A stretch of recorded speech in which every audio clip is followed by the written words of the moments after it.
ఏ రాజకీయ పార్టీ అయినా, అది సెంటర్ అయినా, స్టేట్ అయినా, వాళ్ళు ఒకసారి ప్రభుత్వంలోకి వచ్చిన తర్వాత వాళ్ళు ఏ పని చేసినా, ఏ బిల్డింగ్ కట్టినా, ఎలాంటి రోడ్డు వర్క్ చేసినా, కన్స్ట్రక్షన్ చేసినా, అలాగే కొత్తగా ఏమన్నా ప్రాజెక్ట్స్ వర్క్ తెచ్చినా, శంకుస్థాపన చేసినా, వాటికి ఆల్మోస్ట్ వందలు వేలు కోట్లు ఉండేటట్టు ఆ ప్రాజెక్ట్ బడ్జెట్ ఉండేటట్టు వాళ్ళు చూసుకుంటారు. ఎందుకనేది నేను ఈ వీడియో ద్వారా పూర్తిగా మీకు ఎక్స్ప్లెయిన్ చేస్తాను. దానికన్నా ముందు మీకు మీ ఎంటైర్ యువర్ లైఫ్లో, మీ లైఫ్లో మీకు నచ్చిన రాజకీయ నాయకుడు ఎవరు, ఆ రాజకీయ నాయకుని యొక్క పేరు కామెంట్ రూపంలో తెలియజేయండి. నాకు నచ్చిన రాజకీయ నాయకుని పేరును కూడా మీకు ఈ వీడియో ద్వారా తెలియజేస్తాను. అప్పటి వరకు ఈ వీడియోని స్కిప్ చేయకుండా చూడండి. చాలా మంచి ఇన్ఫర్మేషన్ అనేది ఈ వీడియో ద్వారా మీకైతే ఇస్తున్నానని నేనైతే అనుకుంటున్నాను. అయితే సెంట్రల్లో అయినా, స్టేట్లో అయినా వాళ్ళు ప్రభుత్వం ఏర్పడిన తర్వాత కొత్త బిల్డింగ్లు కట్టడానికి, కొత్తగా ఏదన్నా వర్క్ స్టార్ట్ చేయడానికి ఎక్కువగా ఇంట్రెస్ట్ చూపిస్తారు. ఏ రాజకీయ పార్టీ అయినా సరే అట్లనే ఉంటుంది. ఎందుకంటే మనం చాలా ప్రాంతాలలో, చాలా గ్రామాలలో చూస్తూ ఉంటాం.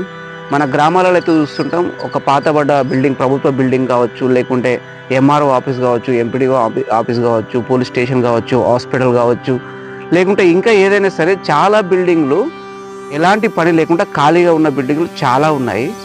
అయితే అలాంటి బిల్డింగ్లకు ఇంకా ఒక 10 years 20 years లైఫ్ ఉంటుంది. దానికి చిన్న చిన్న రిపేరింగ్ చేసి, పెయింట్ వేసి, కొన్ని వర్కులు చేస్తే ఇంకా 20 years వరకు అది లైఫ్ వచ్చే అవకాశం ఉంది. ఆ బిల్డింగ్ని ఏదన్నా ప్రభుత్వ కార్యక్రమాల కోసం, ప్రభుత్వ భవనాల కోసం వాడుకోవడానికి కూడా అవకాశం అనేది ఉంటుంది.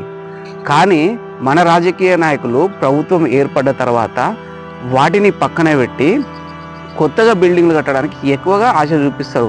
కొత్తగా బిల్డింగ్లు కడితే ఏమవుతాయంటే కాంట్రాక్టర్లు వాళ్ళు కొత్తగా ప్రతిదీ కొత్తగా పునాది నుంచి బిల్డింగ్ కట్టేంత వరకు కొత్తదే కాబట్టి దానికి ఎక్కువ మొత్తంలో బడ్జెట్ దానికి కేటాయించి, ఎక్కువ మొత్తంలో దానికి బడ్జెట్ వచ్చేటట్లు చూసుకొని కాంట్రాక్టులతో మాట్లాడుకొని, అదే అంటే బిల్డర్స్తో మాట్లాడుకొని, దాన్ని కట్టే కాంట్రాక్ట్తో మాట్లాడుకొని ఎక్కువ మొత్తంలో కమిషన్లు తీసుకోవడానికి, ఎక్కువ మొత్తంలో వాళ్ళకు లాభాలు అతి తొందరగా 5 సంవత్సరాలలో వాళ్ళు కోటీశ్వరులు కావాలి కాబట్టి, ఇష్టం వచ్చినట్లు విచ్చలవిడిగా డబ్బులు సంపాదించాలి కాబట్టి కొత్త బిల్డింగ్ కట్టడానికి, కొత్త ప్రాంతాలకు కొత్తగా రోడ్డు వేయడానికి మాత్రమే ఎక్కువగా వాళ్ళు ఇంట్రెస్ట్ చూపించే అవకాశం ఉంటుంది. వాస్తవానికి దేశంలోనైనా, రాష్ట్రంలోనైనా అదే జరుగుతుందని నేనైతే అనుకుంటున్నాను. ఇలా పాత బిల్డింగ్లకు రిపేరింగ్ చేసుకొని, పాత బిల్డింగ్లకు వాళ్ళు మనం వాడకంలోకి తెస్తే ఏంటంటే దానికి చాలా ఉపయోగాలు ఉంటాయి. ప్రభుత్వం మీద బడన్ అనేది తగ్గుతుంది. బడ్జెట్ అనేది వేరే పనుల కోసం వాడుకోవచ్చు. మిగిలిన బడ్జెట్ ప్రజల ఉపయోగాల కోసం వాడుకోవచ్చు. ప్రజలు ఎదగాలి, అభివృద్ధి కావాలంటే ఏదైనా కొత్తగా చేయడానికి ఆ బడ్జెట్ అనేది ఉంటుంది.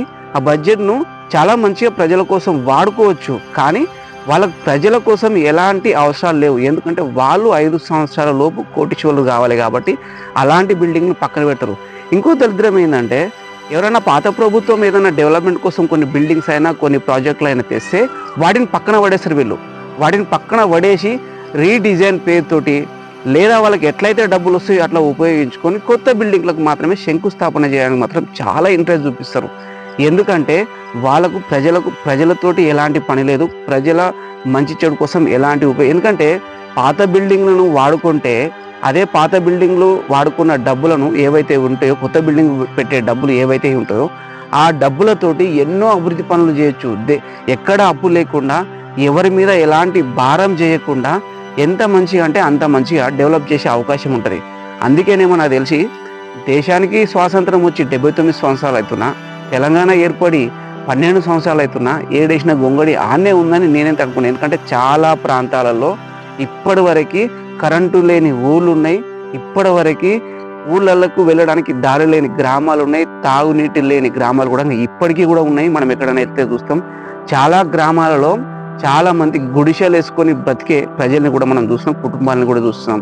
ఎందుకంటే ఈ బడ్జెట్ని ఇట్లా వాడుకోవచ్చు, కానీ ప్రభుత్వాలు ఇంత ఈజీగా ప్రజల కోసం ఆలోచించదు. ఎందుకంటే వాళ్ళకు కావాల్సింది 5 సంవత్సరాల లోపు వాళ్ళు ఎలాగైనా కోటీశ్వరులు కావాలి. ఏదేమైతేంది, ఎన్ని బ్యాంకులలో ఎన్ని వందల వేల కోట్లు తెచ్చినా సరే వాళ్ళ జేబులలో పోతేనే వాళ్ళకి సాటిస్ఫాక్షన్. కాబట్టి ఎక్కువ ఎక్కడైతే డబ్బులు ముగుతాయో అటువంటి కార్యక్రమాలు చేయడానికి వాళ్ళు ఎక్కువగా ఇంట్రెస్ట్ చూపిస్తారు. జాగ్రత్తగా ఉండాలి, మనమే జాగ్రత్తగా ఉండాలి. ఎందుకంటే మనం గెలిపించిన నాయకులు మన కోసం ఆలోచించరు. వన్స్ వాళ్ళు గెలిచిన తర్వాత వాళ్ళ కోసం వాళ్ళే ఆలోచించుకుంటారు, వాళ్ళ కుటుంబం కోసం వాళ్ళే ఆలోచించుకుంటారు. దయచేసి ఇంతకుముందు నేను చెప్పాను కదా, స్టార్టింగ్లో చెప్పాను, మీకు ఇష్టమైన లీడర్ చెప్పండి అని చెప్పేసి. నాకైతే నా రాజకీయ జీవితంలో నేను అంటే హై లెవెల్లో చెప్పాలంటే రాజశేఖర్ రెడ్డి అంటే నాకు చాలా ఇష్టం. ఆయన తెచ్చిన కార్యక్రమాలు ఇప్పటి కూడా ప్రజల్లో ఉన్నాయి. సరే, పార్టీ కోసం కాదు, ఏ పార్టీని ఉద్దేశించి ఏ పార్టీ కోణంలో కూడా నేను మాట్లాడలేదు. నాకు ఇష్టమైన నాయకుడి కోసం చెప్పాను. మీరు కూడా మీకు ఇష్టమైన నాయకుడి పేరేందో కామెంట్ రూపంలో తెలియజేయండి. ఇలాంటి వీడియోస్ ఇంకా మంచిగా చేయడానికి మీరందరూ నాకు ఎంకరేజ్ చేస్తున్నందుకు థ్యాంక్ యూ సో మచ్. ఇక ముందు కూడా ఎంకరేజ్ చేస్తారని చెప్పేసి అనుకుంటున్నాను.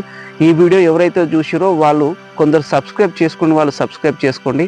ఈ వీడియో ద్వారా మీకు ఏదన్నా నన్ను అడగాలనిపించినా కూడా, మీకు ఏదన్నా చెప్పాలనిపిస్తే కూడా కామెంట్ రూపంలో మీ యొక్క అభిప్రాయం తెలియజేయండి. లైక్ చేస్తారని చెప్పేసి అలాగే సబ్స్క్రైబ్ చేస్తారని చెప్పేసి ఆశిస్తూ థ్యాంక్ యూ సో మచ్. జై తెలంగాణ, జై భారత్, జై హింద్.